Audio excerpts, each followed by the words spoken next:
Hello friends, कैसे हैं आप सभी। तो आज की क्लास में हम लोग देखेंगे पार्ट नंबर 3 यानी कि क्वेश्चन नंबर 7 से लेकर के आगे चलेंगे। पिछले क्लास में हमने 6 तक क्वेश्चन को कंप्लीट कर लिया है। तो चलिए आइए देखते हैं कि आज का क्या सवाल है। करें क्वेश्चन नंबर 7 में कि आकृति HOP यानी कि एक आकृति दे रखा है HOPE, एक समांतर चतुर्भुज है, XYZ कोणों की माप ज्ञात कीजिए और जिस गुण से ज्ञात कीजिएगा वो गुण बताना है, लिखना है कि किस गुण से आपने इसको ज्ञात कर रहा है। चलिए तो ठीक है, हम लोग इसको अब हल करेंगे। तो आप पिछले वीडियो को अगर नहीं देखे होंगे तो उसका लिंक डिस्क्रिप्शन में जाकर के जरूर देखिए, तब जाकर के ये कुछ और बढ़िया से समझ में आएगा, है ना। अगर पहली बार इस पे आए हो पहले उस वीडियो को देख लीजिए ताकि अच्छे से समझ में आए। तो चलिए हम शुरू करते हैं, हल करेंगे हम लोग। अब हमें क्या ज्ञात करना है, XYZ। अब हम इसमें देखेंगे, एक हम काम कर सकते हैं। पहला हम ये कर लेंगे कि जो दिया है उससे हम निकाल लेते हैं। तो ध्यान दीजिए, Z 40 और Y एकांतर कोण है, क्योंकि समांतर चतुर्भुज में अगर ये समांतर है तो बीच की रेखा खींची गई और ये इधर और रेखा के इस साइड है, तो इसको कहते हैं अंतः एकांतर कोण। क्या कहते हैं? अंतः एकांतर कोण से ये बराबर हो जाता है। तो चलिए आइए लिखते हैं, लिखेंगे हम कि कोण ये 40 वाला लिखेंगे EHP बराबर क्या हो जाएगा हमारा OPH। क्या हो जाएगा? कोण OPH क्यों बराबर हो गया? तो अंतः एकांतर कोण से, अंतः एकांतर कोण से, अंतः एकांतर कोण से। ठीक है। अब देखिए EHP कितना दिया है हमारा, तो 40 डिग्री, और OPH क्या है? OPH तो Y, यानी कि Y का वैल्यू क्या निकल गया हमारा 40 डिग्री, हमारा आंसर हो गया। इसको इधर रखिए या इधर रखिए, बात सेम है। यहां पर भी आप कह सकते हो कि आंसर हो गया। देखिए जिसको हम कोण लेते हैं ना वो अक्षर बीच में रखते हैं, अब बाकी का इधर और उधर, जिधर हमें घुमाना है तो उधर का 2 अक्षर ले लेते हैं। ठीक है। चलिए अब हम देखेंगे कि यहां से हम ये कोण निकाल लेंगे, तो यहां से ये सम्मुख कोण से ये बराबर हो जाएगा X। तो हाँ सर बराबर हो जाएगा। तो आइए निकालते हैं। अब उसके लिए हमें एक चीज करना पड़ेगा, यहां पर कोई नाम रख लेना पड़ेगा, HOPE, तो इसको रख लेते हैं F। ठीक है।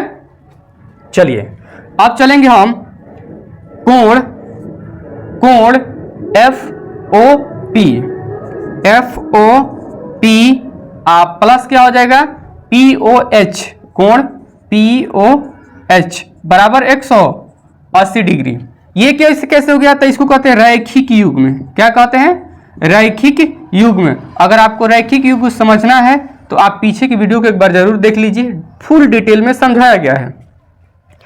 अब ऐसे आपको यहाँ पर थोड़ा सा बता देते हैं, जैसे ये हमारी एक रेखा है और इस पर कोई भी ऐसे प्रतिच्छेद करता है, ऐसे है ना, काटता है, तो ये मिला के सारा कोण कितना होता है 180 डिग्री। और इसमें जो 2 कोण बढ़ता है इसको दोनों को मिलाएंगे तो होता है ये रैखिक युग्म। क्या बनता है? रैखिक युग्म। X + Y बराबर 180 के बराबर हो जाता है। ठीक है।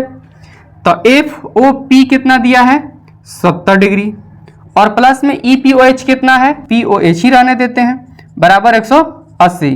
तो कोण POH बराबर 180 माइनस 70, तो POH बराबर कितना हो गया 110 डिग्री। ठीक है। तो अब आगे बढ़ेंगे, यहां हम थोड़ा सा इसको मिटा लें, उधर बनाए कि इधर, चलिए इधर बन जाएगा, कोशिश करेंगे कि इसमें हो जाए। आपको दिख रहा होगा। चलिए तो हम लिखेंगे कोण, डायरेक्ट इसको लिखते हैं E बराबर कोण, क्योंकि यहाँ E लिखने का मतलब ये हुआ क्योंकि यहाँ एक ही कोण है, तो स्पष्ट रूप से पता चल रहा है कि X का हो जाएगा। अब यहाँ O लिख देंगे तो एक इधर भी कोण है और एक इधर भी कोण है, तो पता नहीं चलेगा कि कौन सा कोण आपने लिया। तो इसलिए हमें बताना पड़ेगा कि POH हम ले रहे हैं। POH कैसे बराबर हो गया? तो सम्मुख कोण से, सम्मुख कोण से। यही ये वाला गुण कह रहा है कि बताइएगा, तो हमें बता रहा है। तो चलिए E बराबर कितना हमारा X, और POH हमने कितना निकाला है 110, तो 110 डिग्री, यानी X का भी मान कितना हो गया 110 डिग्री। देखिए Y का भी 40 डिग्री, X का भी 110 डिग्री। अब बच गया Z का। आप ध्यान दोगे तो यह भी हमको पता है, यह भी पता है, ये निकालना है। तो हम क्यों ना, चले त्रिभुज ले लीजिए, त्रिभुज POH में और हमको पता है कि चूंकि हम जानते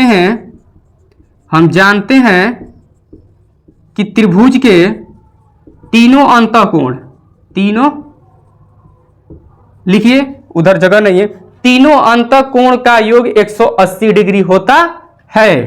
तो हम यहां पर लिख लेंगे कोण एक, कोण जेड प्लस कोण वाई और प्लस कोण POH, यानी कि कितना हो जाएगा हमारा, डायरेक्ट लिखते हैं ना, डायरेक्ट लिखते हैं, ठीक है। तो ये हो गया हमारा जेड प्लस वाई और प्लस 110 बराबर 180 डिग्री। तो वाई का भी मान हमने निकाल रखा है, जेड को हमें निकालना है, वाई का मान हमने कितना निकाला है 40 डिग्री। तो प्लस 40 प्लस 110 बराबर 180, ठीक। तो जेड बराबर क्या हो जाएगा 110 और 40 150। तो जेड बराबर 180 माइनस 150 बराबर कितना हो गया हमारा 30 डिग्री आंसर। यानी कि x का मान कितना आ गया, x के मान 110, y के मान 40 और z के मान 30 डिग्री।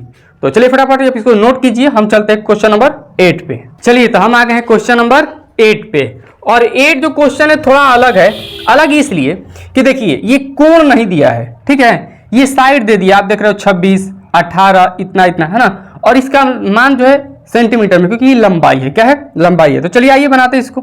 अच्छा एक बात बताइए, क्या ये और ये दोनों बराबर नहीं होता है भुजा, क्योंकि हम जानते हैं, हल में लिखेंगे, चूंकि हम जानते हैं कि समांतर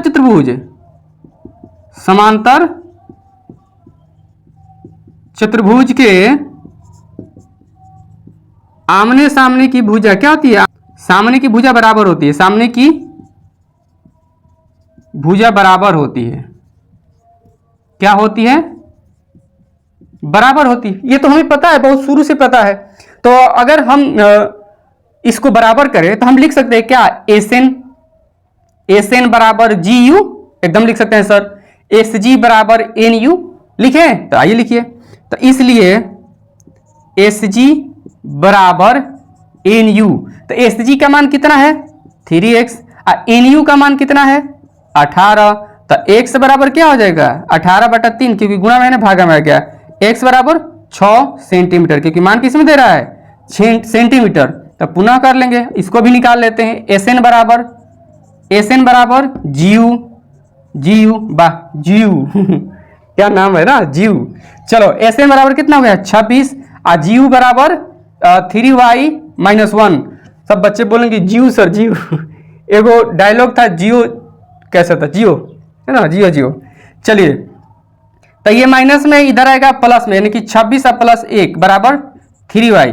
तो 27 बराबर 3y, तो 27/3 हो गया, बराबर है y, 9 बार में कट गया, तो हमारा क्या निकल गया 9। y बराबर, इधर दिख नहीं रहा होगा, इधर लिख लेते हैं, y बराबर 9 सेंटीमीटर, क्या हो गया आंसर हो गया। चलिए ठीक है, नेक्स्ट आते हैं क्वेश्चन नंबर 2 पे। तो इसमें भी हम लिख लेंगे सेम, चूंकि हम जानते हैं, हाल में क्या लिख लेंगे, चूंकि हम जानते हैं, इसमें थोड़ा जानने वाला क्रिया जो थोड़ा सा अलग है ना, चूंकि हम जानते हैं कि समांतर चतुर्भुज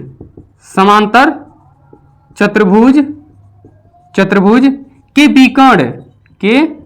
विकर्ण परस्पर मतलब एक दूसरे पर समद्विभाजित होते हैं, ठीक है।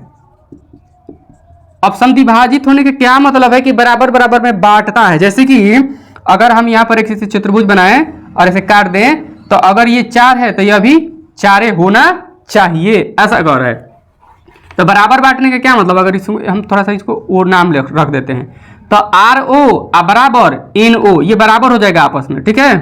तो इसलिए लिख लेंगे RO बराबर NO। तो RO का मान कितना है 16, NO का मान कितना है x प्लस वाई। तो इसमें तो कुछ कर नहीं पाएंगे, तो इसको मान लेते हैं समीकरण फर्स्ट, ठीक है। चलिए अब नेक्स्ट लेते हैं SO बराबर UO, लिखेंगे पुनः में इसको बराबर कर ले, SO बराबर UO। तो SO का मान कितना है 26 नहीं है ना, 20 है, क्या है ये आपका 20 है, ठीक है, बुक में दिया है 20 है। तो 20, तो हम इसका मान रखते हैं 20, यू ओ का मान कितना है y प्लस 7, तो 20 में से आई प्लस में है माइनस में हो जाएगा -7 और बराबर है y, तो 20 में से 7 गया कितना हो जाएगा 13, तो 13 बराबर y, ये आपका क्या होगा y का मान निकल गया, सेंटीमीटर में लिखना है, ठीक है, या करके लिख लीजिएगा y बराबर 13 सेंटीमीटर। अब देखिए यहाँ हम एक लाइन लिखेंगे कि y का मान समीकरण फर्स्ट में रखने पर, समीकरण फर्स्ट में रखने पर तो समीकरण फर्स्ट क्या यही है 16 बराबर x प्लस वाई, तो 16 बराबर x का मान निकालना है, y का मान दिया है कितना प्लस में 13, ये प्लस में नहीं आएगा तो माइनस में, 16 माइनस 13 बराबर x, यानी कि 3 सेंटीमीटर बराबर x, ये हमारा क्या हो गया आंसर, यानी x का वैल्यू 3 और y के वैल्यू 13। अब देखो ये प्रूफ आपको दिखाता है एक चीज, मजेदार चीज, इधर आ जाओ, इधर आपको दिख रहा होगा ना, इसी फिगर को हम लेते हैं, ठीक, देखना ये और ये दोनों बराबर होना चाहिए कि नहीं होना चाहिए, बिल्कुल होना चाहिए सर, तो ये है 20 और ये कितना है y plus 17, sorry y plus 7, y का मान कितना है 13, तो इधर 13 रखेंगे, बताओ 13 और 7 20 आ गया, यानी कि अभी क्या हो गया 20 आया कि नहीं बराबर बराबर, इधर आ जाओ चेक कर लो, 16 ये कितना है 16 और ये क्या है x प्लस वाई, x का मान कितना है 3 और y का मान 13, तो 3 और प्लस 13 जोड़ोगे तो 16 आएगा कि नहीं आएगा, तो ये होता है समद्विभाजक, है ना। चलिए आते हैं नेक्स्ट क्वेश्चन पे, चलो हम आते हैं क्वेश्चन नंबर 9 पे, और 9 देखने में ही आपको डेंजर लग रहा होगा, है ना, कि सर कैसे निकलेगा ये, x का बड़ा आसान नहीं है निकालना, इसमें x y निकाल रहे थे बड़ी लब, आप देखते हैं कैसे क्या करना पड़ेगा, सोचो हमारे साथ सोचना कि इसमें क्या करेंगे कि निकल जाएगा, ठीक है, एकदम आसानी से। आओ देखो पहले पढ़ते हैं कि दी गई आकृति में, आकृति दिया गया है RIS के, बाद नाम में भी रिस्क है भाई रिस्क, तथा CLUE क्लू, वाह वाह वाह, दोनों समांतर चतुर्भुज है, x का मान ज्ञात करना, ठीक है, दोनों समांतर चतुर्भुज, यानी कि अगर ये बात कहें तो देखना RIS के, यहां से ये दिख रहा है ना, ये वाला जो दिख रहा है आपको ऐसे, ये एक समांतर चतुर्भुज है, क्या है समांतर चतुर्भुज, इधर से इसको अगर डांक लेते ये जो आपको दिख रहा है ये भी एक समांतर चतुर्भुज है, ठीक है, तो हम इस सबको ध्यान में रखते हुए आगे बढ़ेंगे तो हमारा काम आसान हो जाएगा। आओ देखते हैं, सबसे पहले हम लिखेंगे हल में आंख बंद करके कि 2 को दे दिया तो हम पहले काम करेंगे, तो पहले आ जाते हैं RIS में चतुर्भुज, ओहो लिखेंगे चतुर्भुज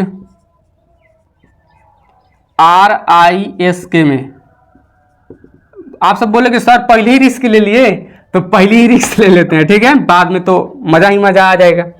चलिए अच्छा ध्यान दीजिए कि ये वाला कोण और ये वाला कोण, ये वाला यानी K और S क्या आसन कोण हो जाएगा, क्या आसन कोण से हो जाएगा, तो सर लग तो रहा है कि हो जाएगा, क्योंकि अगर यहां रहता तो आसन कोण कहते हैं, चलो इसको हम थोड़ा सा ऐसे फाइल में बना लेते हैं, है ना, ये वाला आसन कोण ही है सर, एक ही तरफ है, तो या फिर हम लोग ऐसे पिछले कई क्वेश्चन बनाए हैं कि ये दोनों क्या हो जाता है आसन कोण, या फिर हम ऐसे ही बनाए हैं कि ये वाला कोण क्या हो जाता है आसन कोण, या फिर यह भी हो चुका है कि ये दोनों क्या है कोण आसन कोण, तो सर इस प्रकार से ये भी तो आसन कोण हो जाएगा। हाँ तो चलो ना आओ देखो, तो ये हमारा क्या है कोण, ओहो डायरेक्ट लिखते हैं ना, कोण K बराबर कोण S, कैसे भाई, तो आसन कोण से, आसन कोण से, हो।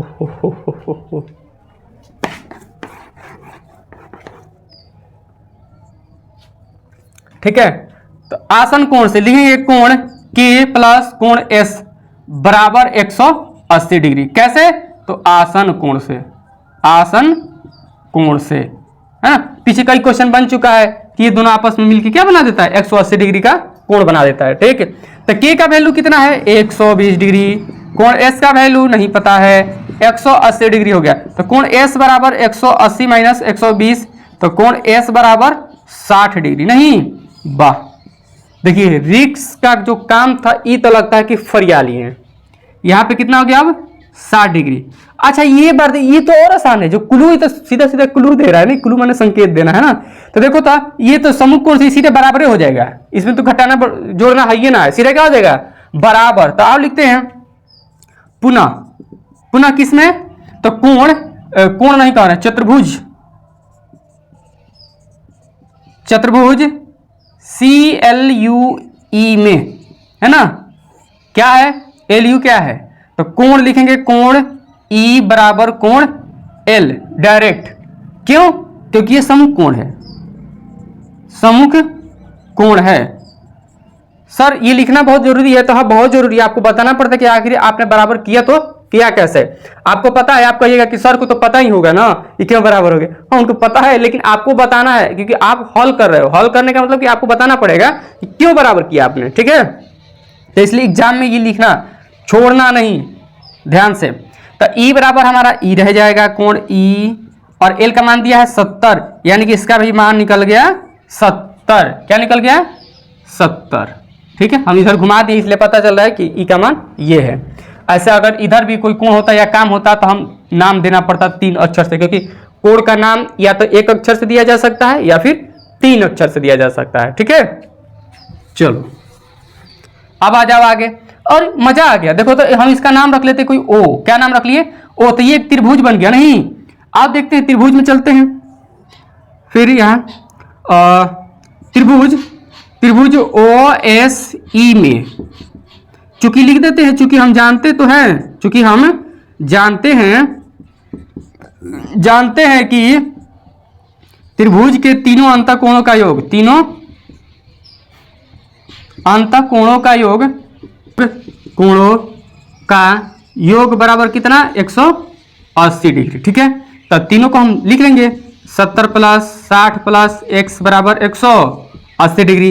60 और 70 कितना हो जाता है हमारा 130 डिग्री, प्लस x बराबर 180 डिग्री। तो x बराबर क्या हो जाएगा 180 माइनस 130, तो x बराबर फाइनली कितना आ गया हमारा 50 डिग्री। वाह सर निकल गया। नहीं इतना रिस्क था और क्लू भी मिल रहा था तो हमने निकाल लिया। नाम भी क्या नाम दिया गया है। नहीं चलो तो फटाफट इसको नोट कर लो, हम आते क्वेश्चन नंबर 10 पे। चलो आ जाओ क्वेश्चन नंबर 10 पे। क्वेश्चन नंबर 10 क्या कर रहा है ये बताइए। कैसे यह आकृति एक समलंब है, इसकी कौन सी दो भुजाएं समानांतर। ये आपको एक चित्र तो दे दिया है, अब मुझे बताइए कैसे समलंब है।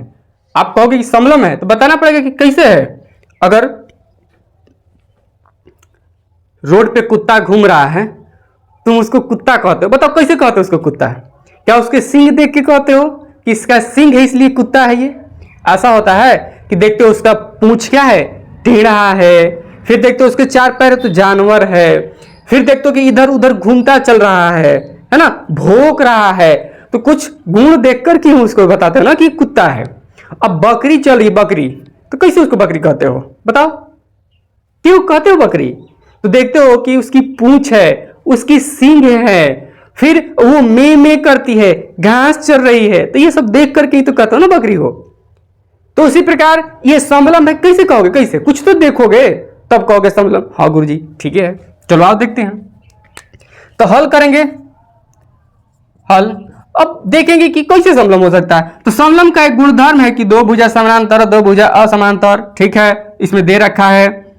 ठीक, तो आपको पता है कि कोई भी समानांतर भुजा होता है तो ऐसे अगर हम करते हैं उसमें, तो ये जो होता है तिर्यक रेखा के एक ही ओर के अंतःकोण 180 के बराबर होता है। कितना होता है 180 डिग्री के बराबर होता है, ठीक है। तो ठीक है, तो अब ये 180 अगर ये दोनों मिला के अगर 180 हो रहा है, मतलब कि क्या ये दो भुजा समानांतर है। क्या है, समांतर है। तो जब समांतर है तो हम कहेंगे दो भुजा समांतर है, और ये तिर्यक है तो डेफिनेटली असमानांतर है। तो क्या हो जाएगा हमारा ये, इसलिए समलंब चतुर्भुज हो जाएगा, हो जाएगा। तो हाँ, और दूसरा कि हम इसे आसन कोण भी कहते हैं। दो कोणों के मिला के योग 180 होता है तो उसे क्या कहते हैं आसन कोण।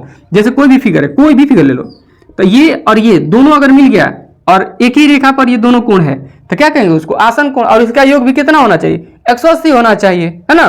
तो आओ, हालांकि इसमें समानांतर कौन है समानांतर कौन नहीं नहीं कह रहा था, हम आसन कोण से लेके चलेंगे। तो लिखेंगे कोण एम प्लस कोण एल है ना, एल बराबर 180 डिग्री। कैसे, तो आसन कोण से ले लो, आसन कोण से, ठीक है।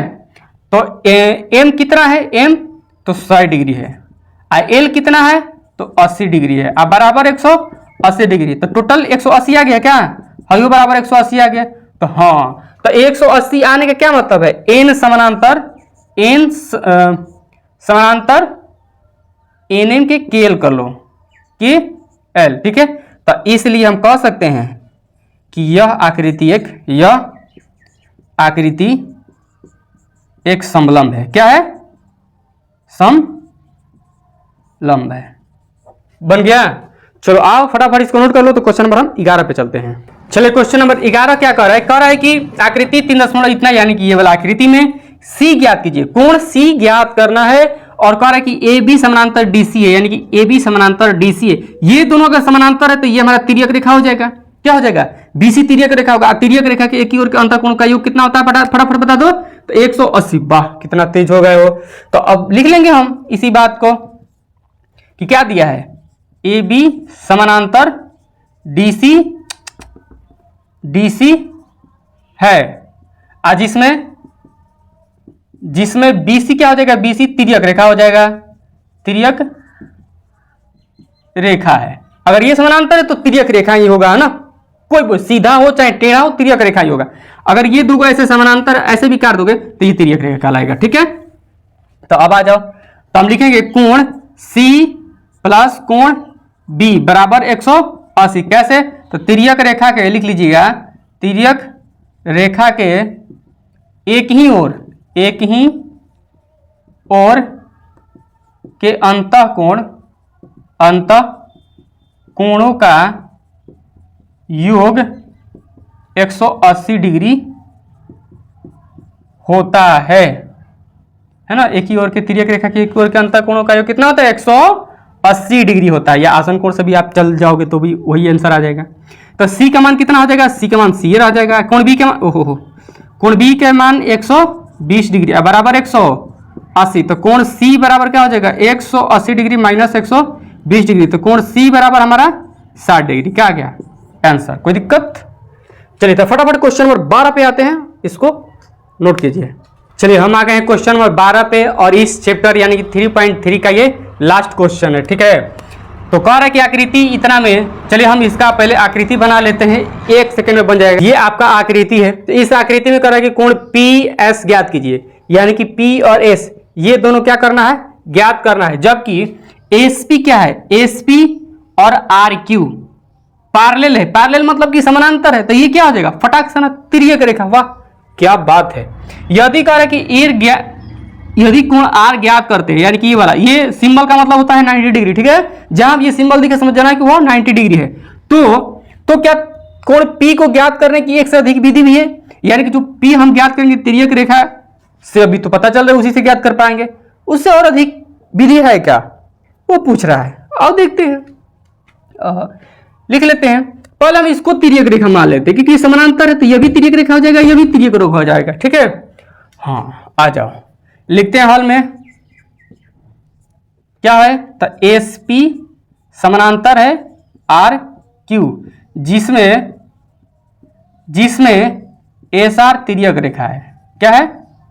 तिर्यक रेखा है। ठीक, तो तिर्यक रेखा है तो हो ये गिर गया। कोण आर प्लस कोण एस बराबर 180 डिग्री। कैसे 180? तो तिर्यक रेखा के एक ही ओर, तिर्यक रेखा के एक ही ओर के अंतःकोण, एक ही ओर के अंतःकोणों का योग 180 होता है। इसलिए हो गया। आर का मान कितना है? 90 डिग्री, और प्लस कोण एस बराबर 180 डिग्री। तो कोण एस बराबर क्या हो जाएगा? 180 माइनस 90। तो कोण एस बराबर भी 90 डिग्री। ठीक है, ये हमारा एस निकल गया। एस। अब आ जाओ पी निकालते हैं। पुनः एस पी समानांतर क्या है? आर क्यू, जिसमें अब इसको तिर्यक रेखा रखेंगे। ठीक है, जिसमें पी क्यू क्या है? तिर्यक रेखा है। तिर्यक रेखा है। एक बार उसको रख लिए, इसको अब इसको रख लेते हैं। तो इसमें क्या आ जाएगा? कोण क्यू प्लस कोण पी बराबर 180 डिग्री। कैसे? तो वही सेम प्रोसेस, तिर्यक रेखा के एक ही ओर के अंतःकोणों का योग कितना होता है? 180 डिग्री। आप लिख लोगे तो यस सर लिख लेंगे। तो अब हो जाएगा हमारा क्या? कोण पी कोण क्यू कितना है? तो 130 डिग्री। 130 डिग्री अब प्लस कोण पी निकालना है बराबर 180 डिग्री। आपको इधर दिख नहीं रहा होगा इसलिए हम यहाँ पर लिखते हैं। आ जाओ। तो कोण P बराबर क्या हो जाएगा 180 डिग्री माइनस 130 डिग्री, यानी कि कोण P बराबर, तो ये हो जाएगा हमारा 50 डिग्री। निकल गया। देखो S भी निकल गया, P भी निकल गया। क्या अन्य भी विधि है? तो आ जाओ देखते हैं। यह भी हमारा कितना निकल गया 90 डिग्री निकल गया है। ये तीनों पता है। तो हाँ, दूसरी विधि आ जाओ। P की निकालने के लिए केवल दूसरी विधि लिख सकते हैं, दूसरी विधि से, जिसे कहते हैं अल्टरनेट मेथड। ठीक है, लिखेंगे कि चूंकि चतुर्भुज ये एक प्रकार का चतुर्भुज ही है, चतुर्भुज के सभी अंतःकोणों का योग, अंतःकोणों का योग बराबर होता है कितना 180 डिग्री। तो सभी कोण को लिख लेंगे 130 प्लस 90 प्लस यह भी 90 प्लस है कोण P बराबर 180 डिग्री, क्योंकि P का ही दूसरा मेथड निकाल रहे हैं हम। तो 130 9 360 होता है। ये कितना होता है 360 डिग्री होता है ना, 180 कर दिए। चतुर्भुज की किसी भी कोई भी चतुर्भुज हो, उसमें कि 4 को कोण हो, 4 को भुजा हो, तो उसके सभी अंतःकोणों का योग कितना होता है 360 फिक्स है। ठीक है, कैसा भी चतुर्भुज आप बनाइए, अगर 4 को कोण है तो उसका योग जो होगा सबका 360 डिग्री का होगा। तो जोड़ेंगे 9 9 18 18 31, यानी कि ये हो गया हमारा 0 9 9 18 3 21 1 1 2 3 310 कोण प्लस P बराबर 360 डिग्री। तो कोण P बराबर क्या हो जाएगा 360 डिग्री माइनस 310 डिग्री। तो कोण P बराबर यहाँ पर भी आपका क्या आ गया 50 डिग्री। तो ये दूसरा विधि है। पूछ रहा है कि है क्या एक से अधिक विधि है? तो हाँ, एक से अधिक विधि हम कोई भी ज्ञात कर सकते हैं। यह भी लगा के निकाल सकते हैं और ये लगाए तो यह भी निकाल सकते हैं। अब आपको देखना है कौन सा आसान है, कोई बात नहीं है। कह सकता है कि अगर कहेगा कि सभी कोणों का योग करके ज्ञात करें वगैरह वगैरह, तो आप निकाल सकते हैं। चलिए, तो अगले क्लास में हम लोग 3.4 को देखेंगे। जैसे ही 3.4 को देखेंगे ये चैप्टर हमारा एंड होगा, और जैसे ही एंड होगा तो हम लेके आएंगे आप लोगों के लिए ऑब्जेक्टिव क्वेश्चन। क्योंकि आप देख रहे हो कि जैसे ही हमारा पेपर हो रहा है तो ऑब्जेक्टिव पूछ रहा है, और किताब में ऑब्जेक्टिव दिया नहीं है, तो कहां से सर कैसे करें? तो इसलिए ऑब्जेक्टिव क्वेश्चन को भी हम लोग करेंगे। तो चलिए, कैसे आप सभी मिलेंगे हम लोग नेक्स्ट क्लास में।